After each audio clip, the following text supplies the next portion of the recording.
I wonder if this is going to be an interesting class. Yeah, me too. So, what's your major? Well, I've been batting around the idea of going into business, but I haven't decided yet, and my dad keeps telling me I have to choose a major, but I'm undeclared at the moment. Ah, that's what happened to me my freshman year.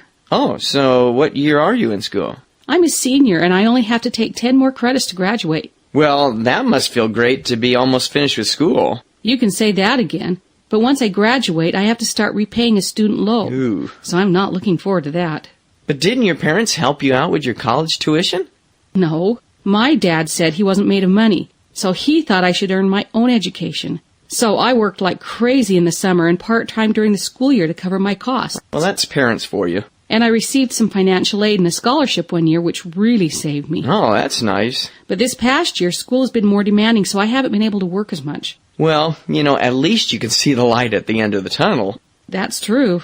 Well, have you lined up a job yet? Not yet, but I'm trying to line up a few interviews at the job fair next month.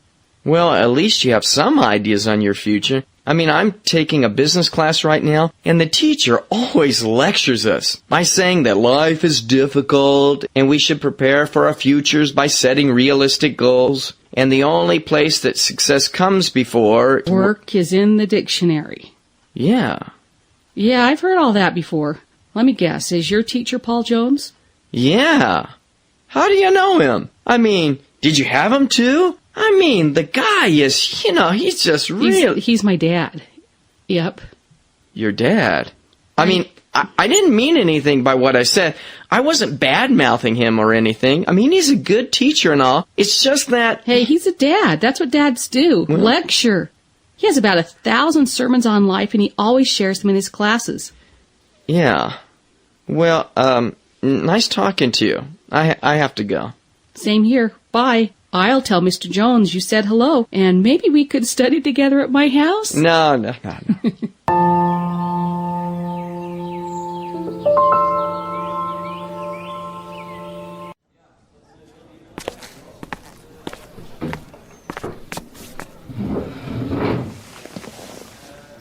What's the matter?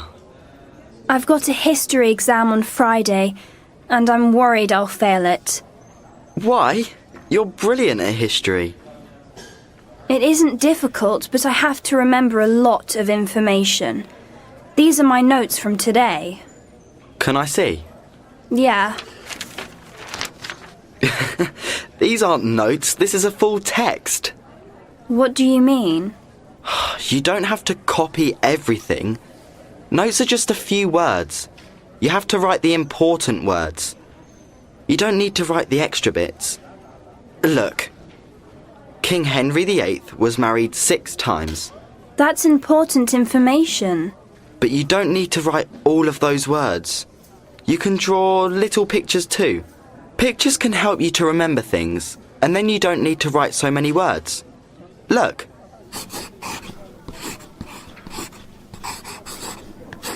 That's so good! The crown is for king, and the H is for Henry. That's cool. Then the heart is love, and the number 6, well, that's 6. Yes. So, look at these notes. Let's test your memory. King Henry VIII was married 6 times. Exactly. Write notes like this, Claire. Then you won't have 6 pages of notes. You'll only have 2 or 3.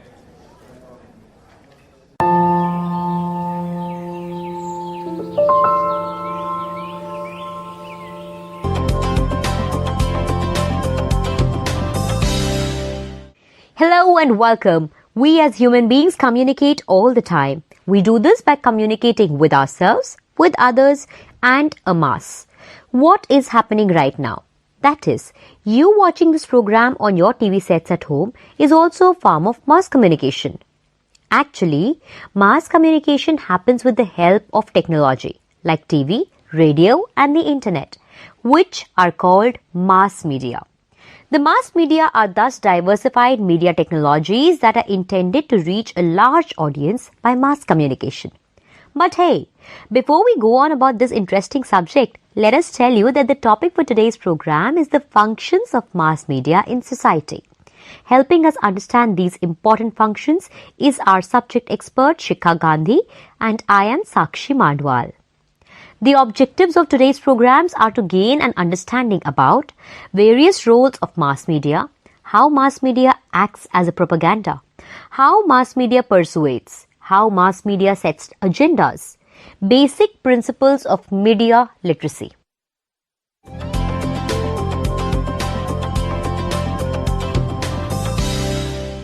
Number 1. Functions of mass media. An introduction. Mass media defined. Communication theorists have defined mass communication as communication at a distance with technology mediating production, transmission, and reception.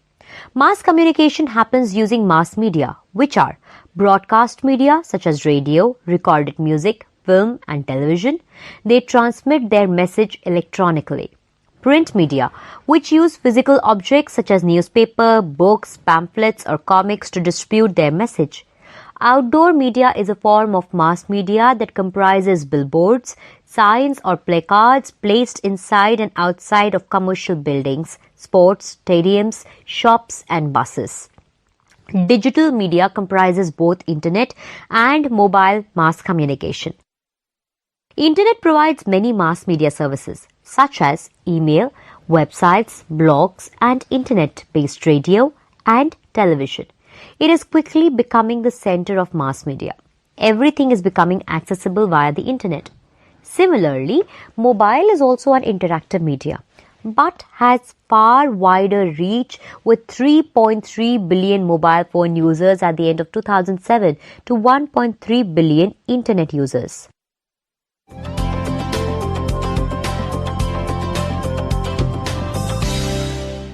The 7 mass media. This classification about the different forms of mass media became popular in the 2000s. According to it, the 7 mass media are print from the late 15th century, recordings, gramophone records, magnetic tapes, cassettes, CDs, DVDs from the late 19th century, cinema from about 1900, radio from about 1910, television from about 1950, internet from about 1990, mobile phones from about 2000.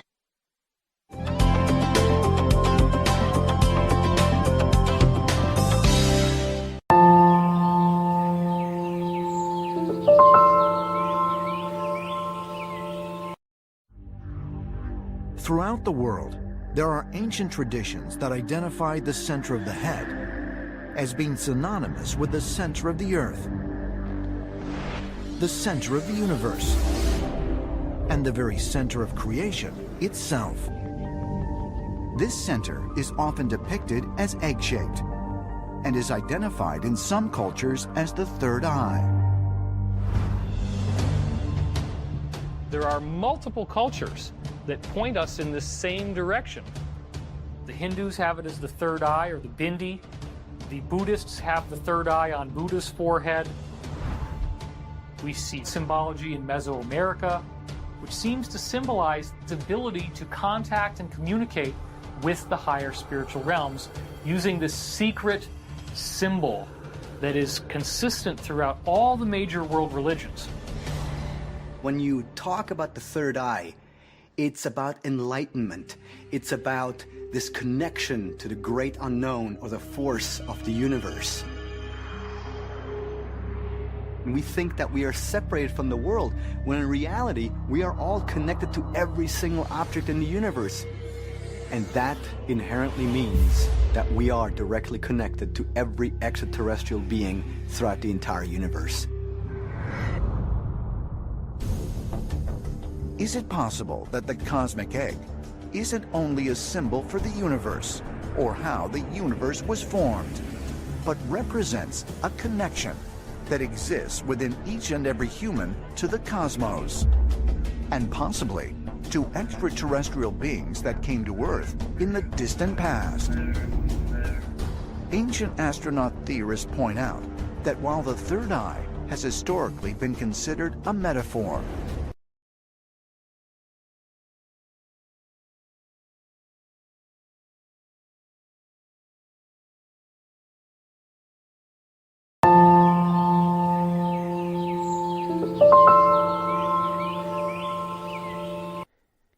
Hey, why don't we do something fun next week? We have time off. We never do anything fun. Well, I don't know. What do you have in mind? Well, I was thinking the library? The library's... What? The library's boring. We can do that anytime. Listen, how about on Monday we go down to the lake and go swimming at the lake? I don't know. I think it's going to be hot that day, and I might get a sunburn. You know how tender my skin is. Whim. We can do okay, so Monday we'll go down to the lake. Tuesday we're going to go mountain biking. It's supposed to be cloudy, so your tender skin shouldn't get burned. Well, that sounds great, but I'd probably crash like I did the last time and break my arm or something. You didn't break your arm last time. You won't break it this time. Come on, we'll go. So Monday we'll go to the lake. Tuesday we're going to go mountain biking. Okay. Wednesday I was thinking we could go fishing. Remember the last time we went? I caught 10 huge fish. Yeah, I remember, and the only thing I caught was an old boot, and you won't ever let me forget that one. So if we do anything, I'd like to enjoy it. Well, okay then. What do you suggest? Well, all right. Well, we could stay home and, pop some popcorn and play Scrabble or another board game. Something like that. What? I like board games, but we can do that anytime. Why don't we go, listen, Friday or Saturday, we'll do all those things we talked about, and then Friday or Saturday, we'll go on a picnic to the mountains. You won't break your arm. You won't get sunburned. It'll be really pleasant. Let's do that, okay? Well... Come on. Let's do it. It'll be fun. Okay, we'll give it a try. Good.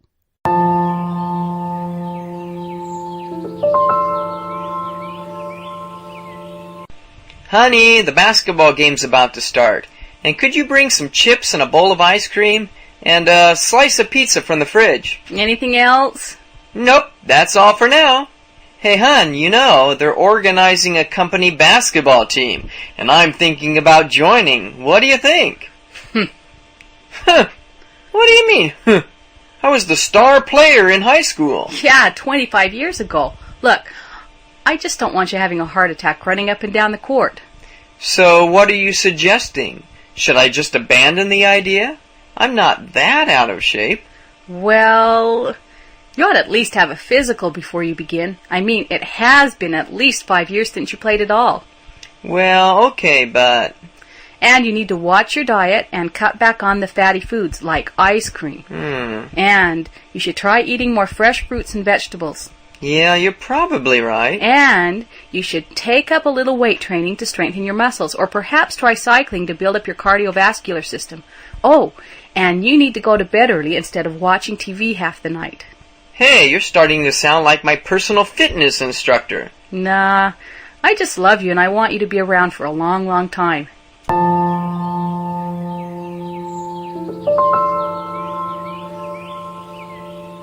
Welcome to the Global Observatory. I'm sitting down with Mary Ivanova. She's the Assistant Professor of Global Governance at the Department of Conflict Resolution, Human Security and Global Governance at the McCormick Graduate School of Policy and Global Studies at UMass Boston. The first question I had was in relation to the recently concluded Durban talks. In light of the outcome of those, what do you see as the prospects for the further role of global environmental governance in addressing complex issues such as climate change? Do you hold out hope for any substantive agreement coming out of the 2015 goal? Well, first of all, thank you for hosting me here. It's really a pleasure to address your constituency, your audience, and share some of my experiences and some of my thoughts. I do work on global environmental governance, and I've been thinking about these issues for a while. In terms of what we can expect and the connection to climate change, is that global environmental governance is about the environment. Governance is simply the design and execution of policy. Environmental governance is the design and execution of policy for the environment. Global environmental governance is that same thing for the global level. So for me, climate change is part of that construct. So I would not put global environmental governance and climate change or versus climate change. To me, it's analytically it is the same construct. But I do understand that politically, operationally, there are different organizations that are working on climate issues and on various environmental concerns.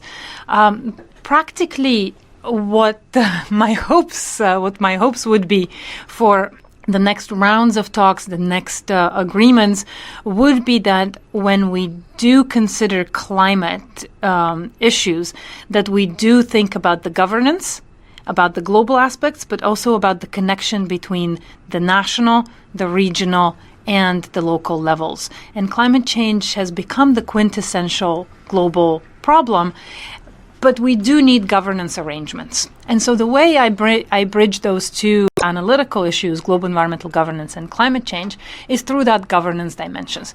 What do we need for the design and execution of policy for climate change? And that's where we could see the nexus of, or where the nexus comes together among the various organizations and institutions in the UN system. Unfortunately, we have split those debates into various fora, and various people are engaged in them, and we've created these silos. But the way I see a way forward that I see is by bringing these issues down. And not necessarily into a local level, so to speak, or a regional level, but into a classroom level. I think the categories in which we think need to change. And rather than saying the local level and you think of this country and that country, whether it's Norway or Namibia, let's think of a classroom level. And when I teach global environmental governance and climate change, I can't separate them and say, now, today we're only going to talk about this issue. What I teach my students is to be able to connect those and to see the interdependencies. If there is a way to do that at the international level, it is only through enabling the individuals that are engaged in these to see this from day one as something that they live. And as I like often quoting Abraham Lincoln, who said, the philosophy of the classroom of one generation is the philosophy of the government of the next generation. And so perhaps somewhat idealistically, but I do believe that that is the best way forward, is to bridge those divides at the classroom level. And then the people that come out and lead governments or any type of organization will be doing this just as naturally as we all walk and breathe and eat.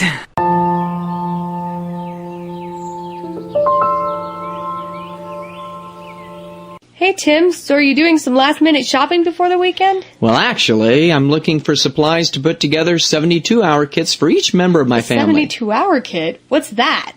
Basically, a 72-hour kit contains emergency supplies you would need to sustain yourself for 3 days in case of emergency, like an earthquake. An earthquake? We haven't had an earthquake in years. Well, you never know. You have to be prepared. Hey, if earthquakes don't get you, it could be a flood, hurricane, snowstorm, power outage, fire, alien attack. Alien attack? Well, you never know. Think of any situation in which you might find yourself without the basic necessities of life, including shelter, food, water, for over a period of time.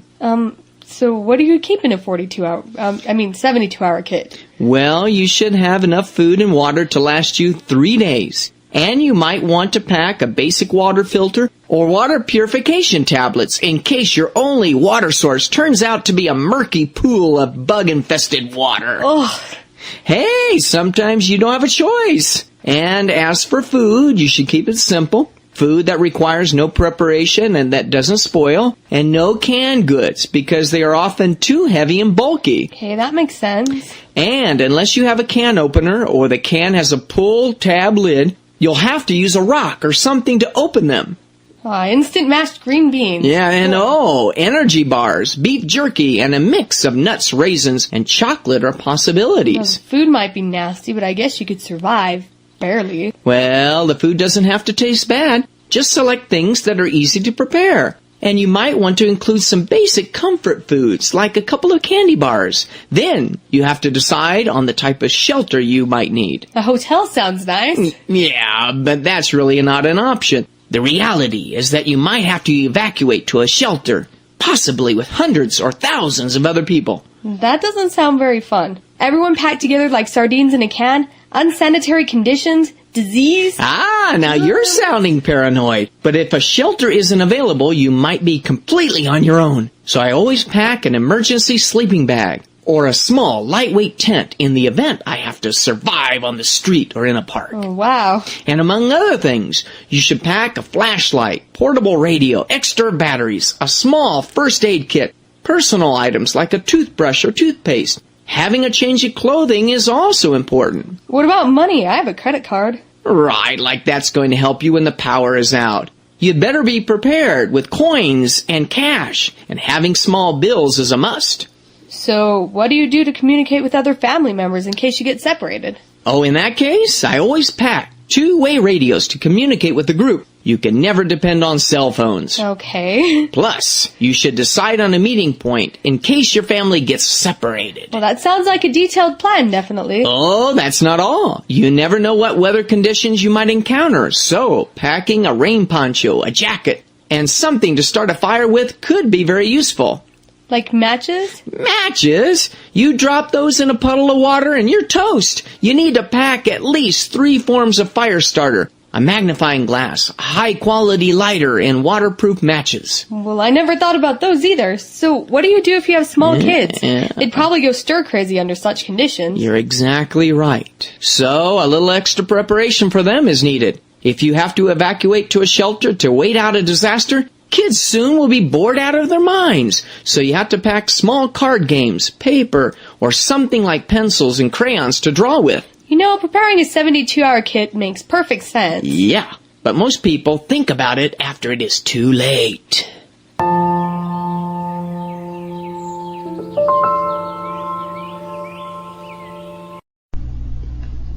Good morning. It's Mrs. Glover, isn't it? Yes. Do I know you? Let me introduce myself. My name is Richard Cookson, and I'm the local representative for the National Congress Party. So you're a member of the government, Mr. Cookson. I have some things I want to say to you. No, Mrs. Glover. The Social Democrats form the government, but we are the second largest party in Parliament. Oh, yes. I get so confused. What can I do for you today? Now, Mrs. Glover, have you decided on how you're going to vote in the general election? No, I'm not sure yet. There are a couple of issues, and I'm undecided about which party has the best policies. Take education, for example. Absolutely. Now, we're going to spend $25 million more on education than the governing party. The referendum result last year proved how important education is to the electorate. So, we're going to invest heavily in our children's future. But aren't you going to increase university fees? I saw a campaign ad from the Social Democrats that said you wanted to do this. We are going to ask some of the richest families in the country to pay a little more. But that ad you saw was just dishonest propaganda. Now, I'm also worried about the environment. What are you going to do about global warming? Well, you're right to be concerned. It is one of the most important issues in politics today. My party is going to press for an international treaty to reduce pollution and emissions globally. We are going to ask for a system of strict penalties for those countries that don't adhere to the treaty. Are you going to insist on recycling in communities like this one? We don't have plans for that at the moment, but we can consider it. I know the Social Democrats want to promote this. What about taxation? Are you going to raise taxes?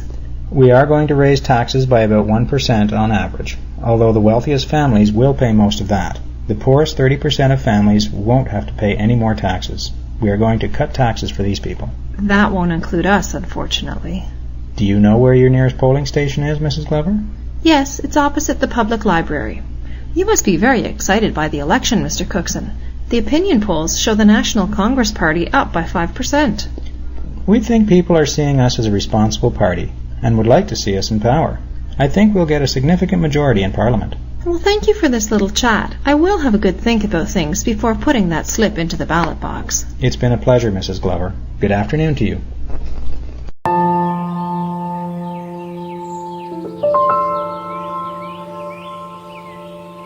Thanks for coming to the interview today. It's nice to meet you. Well, thank you. To begin with, why don't you tell us a little bit about yourself? Okay. Well, I've always been interested in teaching in a language program like this, and I graduated with a degree in English and psychology 8 years ago. Oh, really? Both? Yeah. Wow. And then I landed my first job overseas in Japan. Oh, wow. That's pretty impressive. What did you do there? What kind of work? Well, I worked full-time for a private language school in Tokyo for the first 2 years, and then I found a job at a community college. Oh, really? So exactly what did you do in your work there then? Well, I taught English and culinary arts. You taught cooking classes? Well, I know it sounds like an unusual combination, but I completed a program in culinary arts before I got my English and psychology degrees. Oh, wow. You've done a lot, haven't you? Yeah. So what exactly, how did you teach and what exactly did you do? Well, many of my students wanted to become chefs in restaurants, or they wanted to start their own restaurants. And in our area, there were many tourist spots. A lot of tourists came to that particular area. And so with English, they would be able to communicate not only with suppliers, things that they needed for the restaurants, food and so forth, but also their customers. And so I taught them English and cooking at the same time. Wow, that's pretty impressive. That's interesting. And tasty. It was. Oh, I bet. So why did you return to the United States? How long have you been back? I've been back for probably about a year now. Okay, so what brought you back then? Well, one of my former students opened a sushi restaurant in town, and he asked me to work with him. Really? What's the name of the restaurant? Well, it's called Flying Sushi. Have you ever heard of it? Yes, I've been there. Their food is fabulous. It's top-notch. It's really hard just to get a reservation there. I know. And, I worked there 2 weeknights. And then... So 2 nights a week you're working there still? Right. Okay, And then, but now I want to return to teaching. I've also been working as a therapist at a treatment center for teenagers struggling with depression and other mental health disorders. Oh, wow. That would be a really interesting job. It is. Wow. You have such a wide range of experiences. To be honest, we have 15 people who are applying for this position. You've got quite a background, but why don't you tell me 3 reasons why you would be the best person for this job? Well, first of all, I understand that different students have different learning styles. And for that reason, I've used iPads, video, music, cooking, drama, role plays, and games to reach every student. That's good. And second, I have a background in academic and psychological counseling and advising. Skills that are often needed, in working with international students. Yeah, that could be really helpful. So, many of them struggle with emotional turmoil, homesickness. Yeah, coming to a new place. Right, and so making the transition can be very overwhelming. And good. So what would you say would be a 3rd reason? And finally, I speak 4 different languages. 4? Yeah. Wow. What languages do you speak? Well, I speak Spanish, Portuguese, and Japanese at an advanced level. At an advanced level, right. Wow. And I also speak Arabic at a high intermediate level. Well, that's very, very impressive. You do have an impressive resume. Thank you. What we're doing, we're going to have 2 rounds of interviews. We will contact you on Friday and let you know whether or not you'll be coming back for the 2nd round of interviews. Okay. It's been really nice meeting you, and thank you for your time.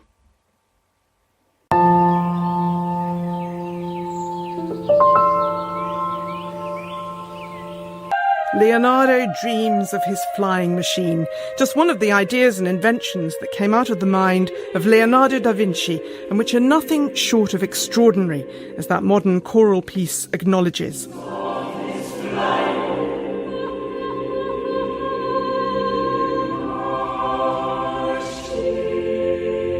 Today, he's probably best known for his paintings, masterpieces like the portrait known as the Mona Lisa and the famous religious painting, The Last Supper, 2 of the best-known pictures in the world.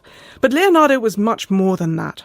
He was the embodiment of the Renaissance idea of genius, a polymath who was both an artist and a scientist, an inventor, engineer, paleontologist, cartographer, stage designer, and much, much more. Born near the Italian city of Florence in 1452, he died in 1519, 500 years ago this year. He believed that to paint accurately, one needed to understand the natural laws of the universe. So he spent a lifetime observing and experimenting, sketching the flight of birds, the behaviour of water, the arc of a projectile, and the functioning of the human body. He recorded his thoughts and inventions in around 5,000 pages of notes and drawings that give an insight into his unique understanding of the visible world around him. I'm Bridget Kendall, and today on the forum from the BBC World Service, I've brought together some of the world's foremost experts on Leonardo da Vinci. Martin Kemp is a British emeritus professor in the history of art at Oxford University in the UK. Carmen C. Barnbach, born in Chile, now an American citizen, is a curator in the Department of Drawings and Prints, the Metropolitan Museum of Art, New York, in the United States. And with me in the London studio is Professor Marina Wallace, an Italian curator and art historian. Welcome to all three of you. And before we begin, Martin, let's just reflect for a moment on Leonardo da Vinci's extraordinary, diverse array of interests, every one of which could be considered a life's work today. Why did he think it was so important to explore the world in so many different ways? And is there a common theme? He saw knowledge of nature as a unified thing. He would not think of geology as separate from the human body. He would not think of the movement of water separate from understanding how, say, the heart worked. So he's often called a polymath. I say, in a way, he's a kind of monomath. He's trying to get a unity into all these different areas of knowledge. So it's not so much diversity in his mind as part of a single great endeavour to understand how nature works and in a way to remake nature, whether he's making a portrait, a flying machine or some kind of bit of engineering. And Carmen, Leonardo and his vast range of talents are often spoken about in very hallowed terms, aren't they? And we hear the word genius used a lot. Was he really so superhuman? Yes, I would say that at least the curiosity, the desire to ask questions is probably the most important and probably timeless aspect of Leonardo's genius. But let's also not forget that this was a process of self-education, of development, something that he has to become. Marina, Leonardo has been described as the archetypal Renaissance man. What does that actually mean? He tried all the skills that different craftsmen and different artists tried in different studios and in different ways. So he didn't just paint, he didn't just draw, he didn't just sculpt, he didn't just do engineering. He tried everything, and as Martin said, the idea really was that everything was connected. So he was good at everything, and that's what Renaissance man stands for.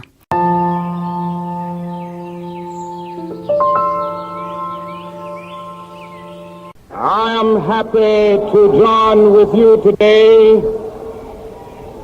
in what will go down in history as the greatest demonstration for freedom in the history of our nation.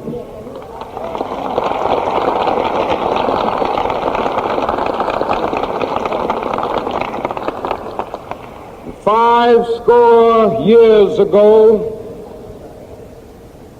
a great American in whose symbolic shadow we stand today signed the Emancipation Proclamation. This momentous decree came as a great beacon light of hope to millions of Negro slaves who had been seared in the flames of withering injustice. It came as a joyous daybreak to end the long night of their captivity. But 100 years later, the Negro still is not free. 100 years later, the life of the Negro is still sadly crippled by the manacles of segregation and the chains of discrimination.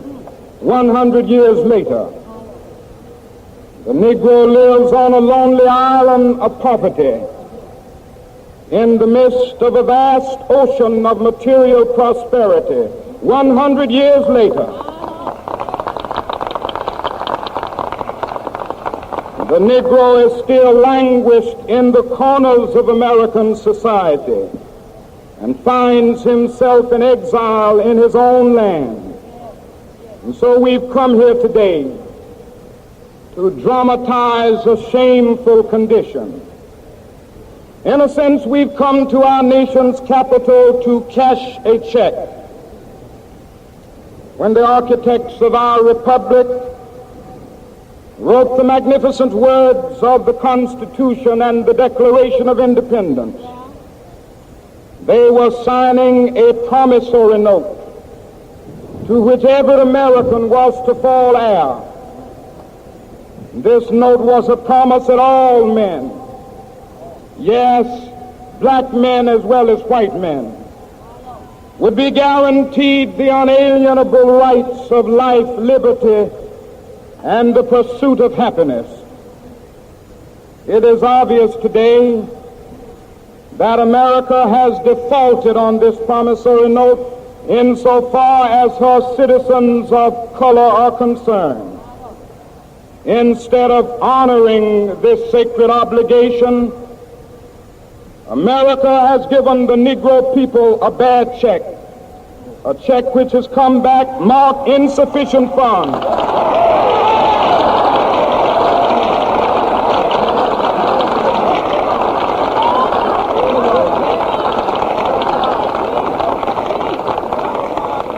But we refuse to believe that the Bank of Justice is bankrupt.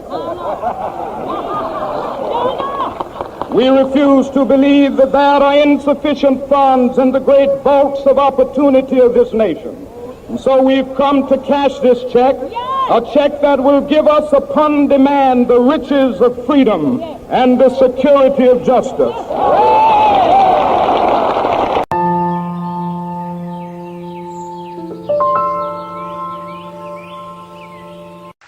They see my disability, I see my ability. They call me disabled, I call myself differently abled. There are some incidents that happen in your life. Those incidents break you, deform you, but they mold you into the best version of you.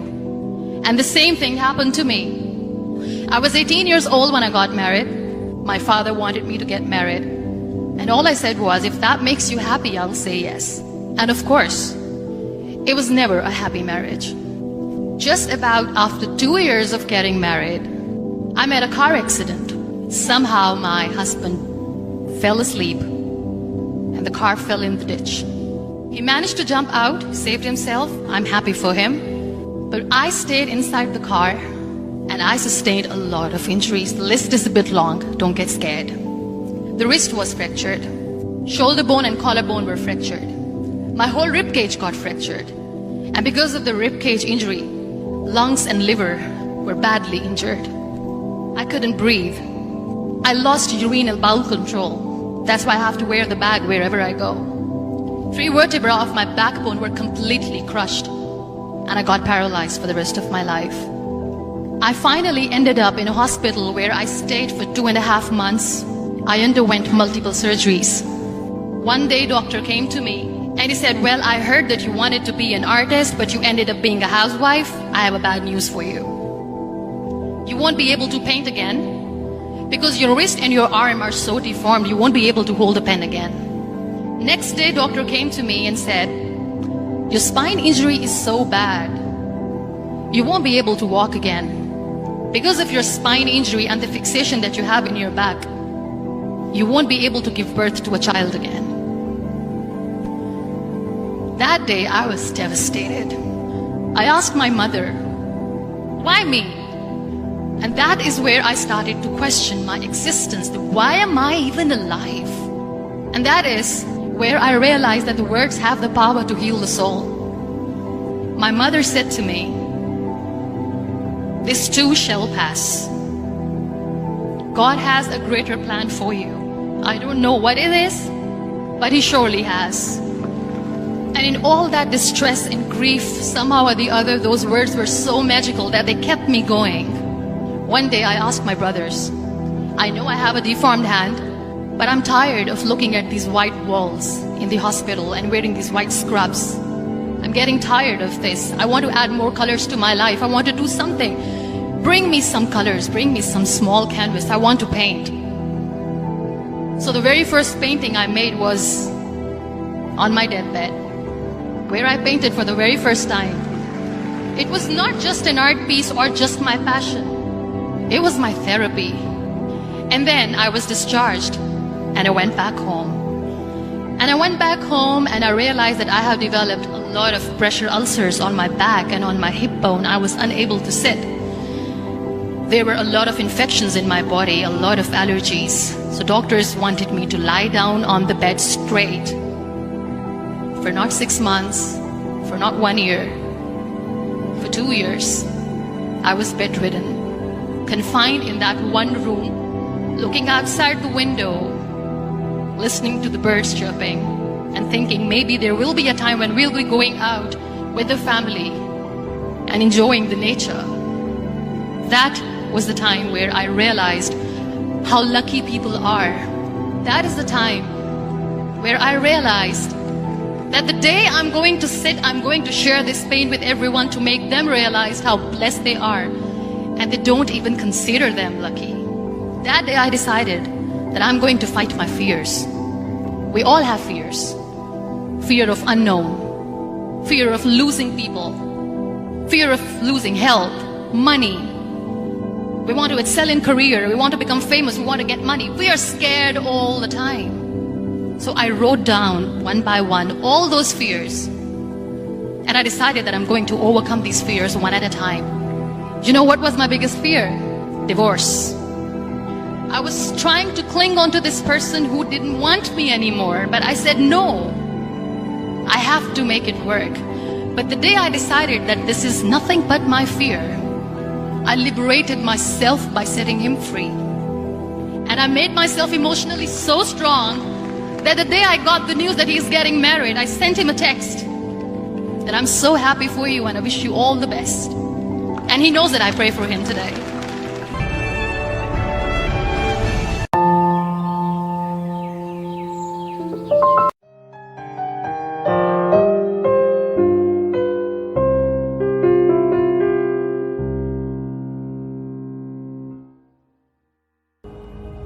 We didn't start with much money or many endorsements. Our campaign was not hatched in the halls of Washington. It began in the backyards of Des Moines, in the living rooms of Concord, and the front porches of Charleston. It was built by working men and women who dug into what little savings they had to give $5 and $10 and $20 to the cause. It grew strength from the young people who rejected the myth of their generation's apathy, who left their homes and their families for jobs that offered little pay and less sleep. It drew strength from the not-so-young people who braved the bitter cold and scorching heat to knock on doors of perfect strangers, and from the millions of Americans who volunteered and organized and proved that more than 2 centuries later, a government of the people, by the people, and for the people has not perished from the earth. This is your victory.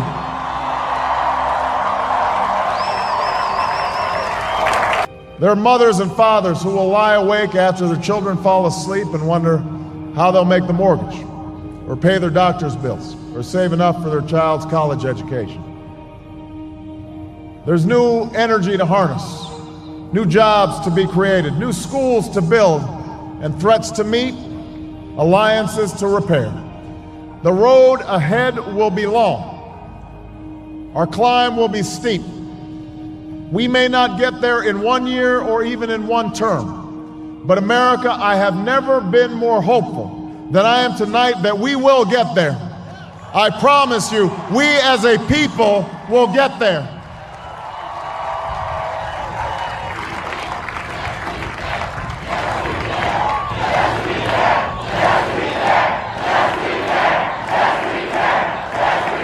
There will be setbacks and false starts. There are many who won't agree with every decision or policy I make as president. And we know the government can't solve every problem. But I will always be honest with you about the challenges we face. I will listen to you, especially when we disagree. And above all, I will ask you to join in the work of remaking this nation the only way it's been done in America for 221 years. Block by block, brick by brick, calloused hand by calloused hand. What began 21 months ago in the depths of winter cannot end on this autumn night. This victory alone is not the change we seek. It is only the chance for us to make that change. And that cannot happen if we go back to the way things were. It can't happen without you, without a new spirit of service, a new spirit of sacrifice. So let us summon a new spirit of patriotism, of responsibility, where each of us resolves to pitch in and work harder and look after not only ourselves but each other. Let us remember that if this financial crisis taught us anything, it's that we cannot have a thriving Wall Street while Main Street suffers. In this country, we rise or fall as one nation, as one people.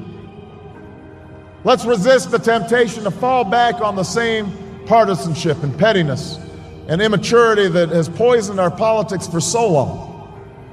Let's remember that it was a man from this state who first carried the banner of the Republican Party to the White House, a party founded on the values of self-reliance and individual liberty and national unity.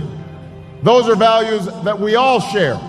And while the Democratic Party has won a great victory tonight, we do so with a measure of humility and determination to heal the divides that have held back our progress.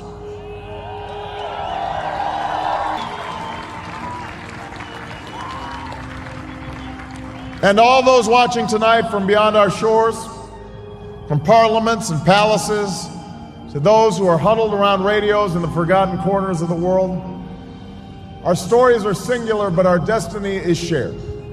And a new dawn of American leadership is at hand. God bless you, and may God bless the United States of America.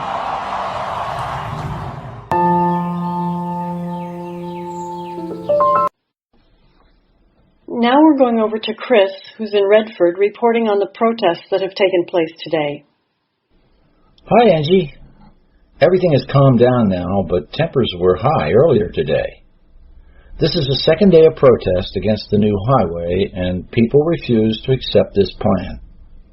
They don't want to see a big new road coming through this area. Tell me about Redford, Chris. What sort of area is it? Redford is a small farming community, about 3,000 or 4,000 people. They enjoy living in a quiet rural area, and they don't want big trucks and buses rolling through town. Were there any arrests today? I spoke to the Redford Police Department, and they said there were no arrests, but some people were told to move on, and warned that they would be arrested if they didn't. I talked to some of the protesters earlier this afternoon. Why are you here, ma'am? I will not let my son grow up in a parking lot.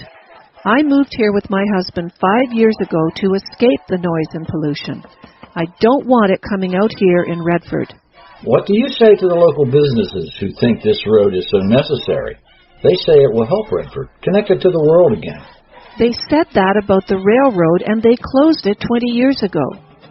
If they want Redford to be well connected again, then open the railroad.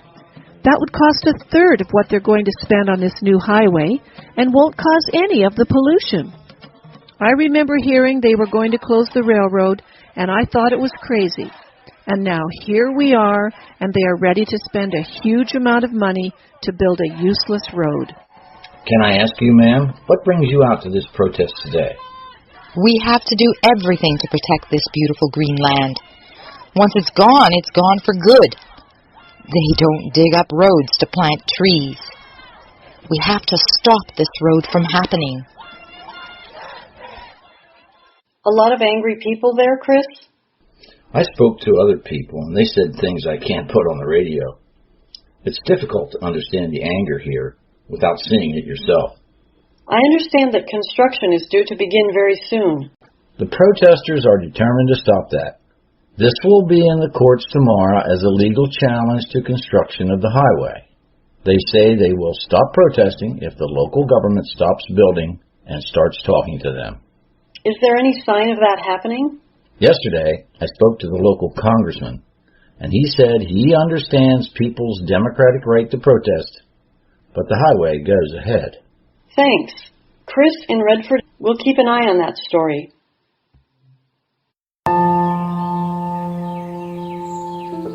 Good evening, everybody. My name is Jessica Talbot, and I'm here to talk a little about my father, to share some memories.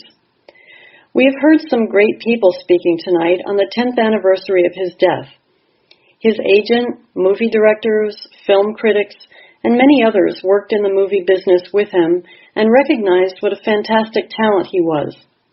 My mother will be speaking shortly, and I hope between us we can give you some flavor of what he was like, not on the stage or in front of a camera, but as a father, a husband, a family man, because that is what we most remember about him. My father didn't win any Oscars for being a father, but for me, it was his greatest achievement.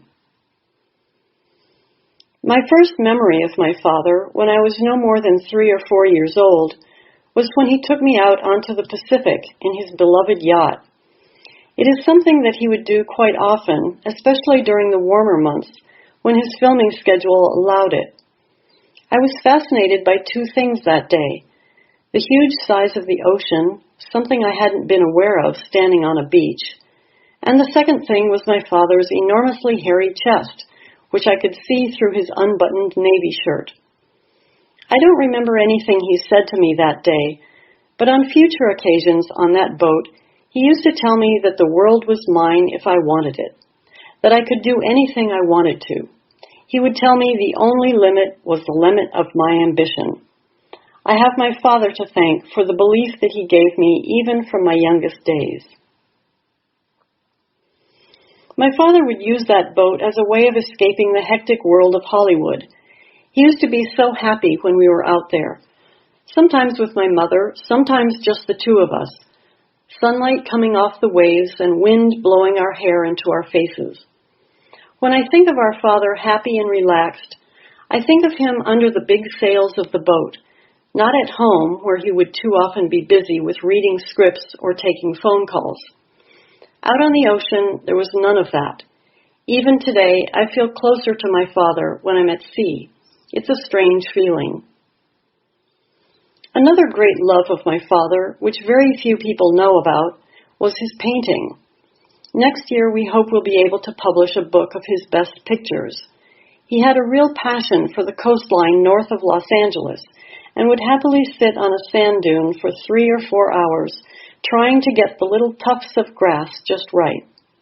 To me, it seemed frustrating, but I know he used to enjoy that. It was his land boat, and he was very good at it, as he was with everything he tried, of course. I remember once, I was maybe 5 or 6 years old, he told me, "Listen, Jessica, we have to wait for the light." I couldn't understand that because it was light, it wasn't dark. And then suddenly the sun came from behind the clouds, and my father smiled. That smile millions fell in love with up on the screen. I got to see that smile every day. He smiled it just for me. That was my dad.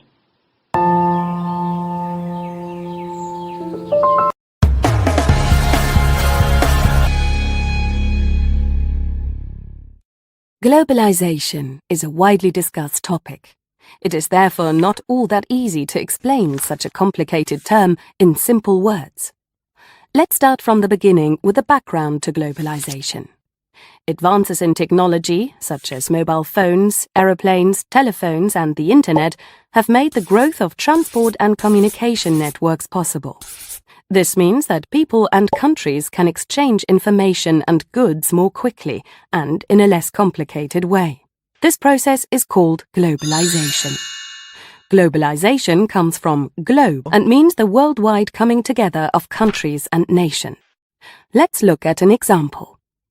Companies used to manufacture products in their home countries, just like the companies Profi TV and Supercolor, who produce televisions in country A. Their products are in direct competition with each other, but both companies pay the same salaries and production costs. They have the same customers, use similar suppliers, and sell televisions at similar prices. In short, the same conditions apply to both companies. So far, so good.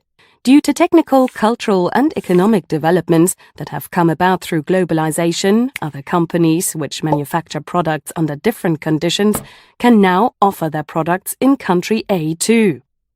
That's why a company from country B can sell televisions here at a lower price because they were produced for less. The local firms Supercolor and Profi TV have to react to withstand the competition.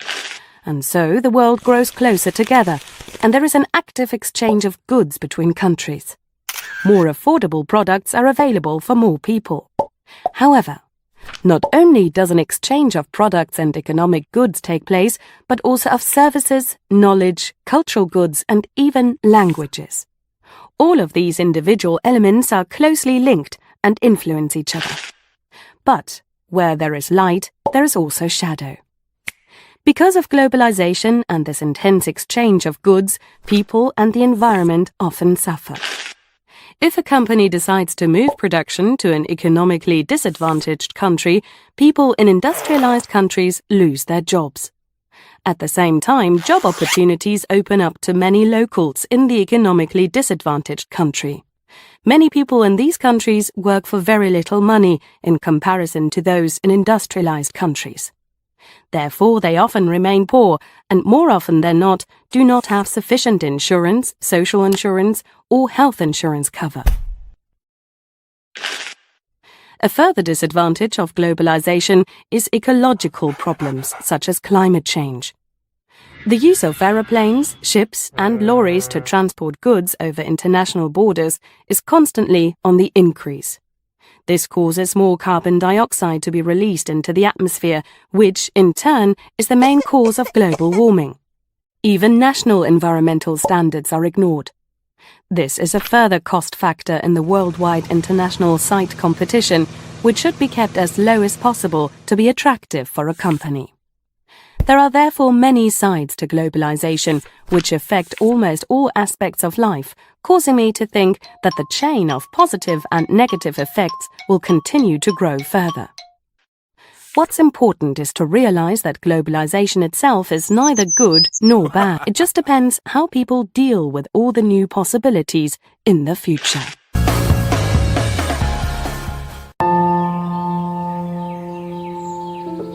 Obviously, this is the sequel to Fun in the City, which is a film I didn't like, so it's fair to say my expectations were low. So you could say I wasn't disappointed, as it met my expectations. It was awful. It was so awful, I'd rather not spend any more time on it by talking about it. But that wouldn't be a film review, and I think I owe you all a review to save you wasting your money going to see it. So, it starts off with this big wedding scene, and I won't go into why, but the whole scene is just there so they can make this one joke. It's not even a funny joke, it's just terrible. It's got nothing to do with the rest of the film. Anyway, it starts there. Then, instead of the characters and the plot staying in New York where the original film was set, one of them wins a ticket to India and decides to take all her friends. It's what directors do when they've run out of ideas. Let's take our characters on tour. Anyway, they gossip, cry and shop, and they repeat this until the end.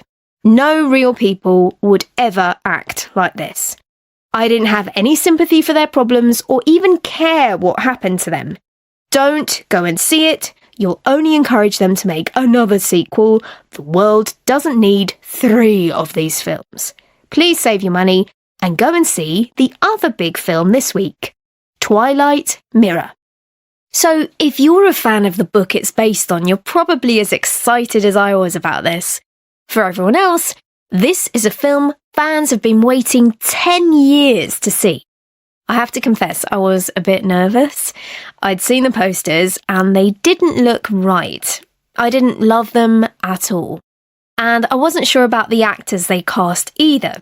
So I went in not sure what to expect. But I loved it. One thing I really liked about it was the pace. They went backwards and forwards between the real world and the computer world, and it worked really well. The special effects brought the computer world to life, and I totally believed in it. But more than that, I felt emotionally connected to the story and the characters. The whole film worked on so many levels. It reminded me of going to the cinema as a child, how much fun that was. I can't recommend it enough. Arches National Park is located in the dry desert of southeastern Utah, just north of the city of Moab. This park is home to over 2,000 natural arches, carved from sandstone layers by wind, water, and erosion. Local and international visitors can enjoy breathtaking views of these natural wonders throughout the year. Some formations are just off the road and are accessible to all people within a short distance on well-traveled trails. Other arches can only be reached by driving distances on four-wheel drive roads or after long strenuous hikes along sandy washes. Like any hike of this nature, you should be prepared for the adventure in the desert. First, hike with a partner for safety and leave word where you will be traveling in case of an emergency.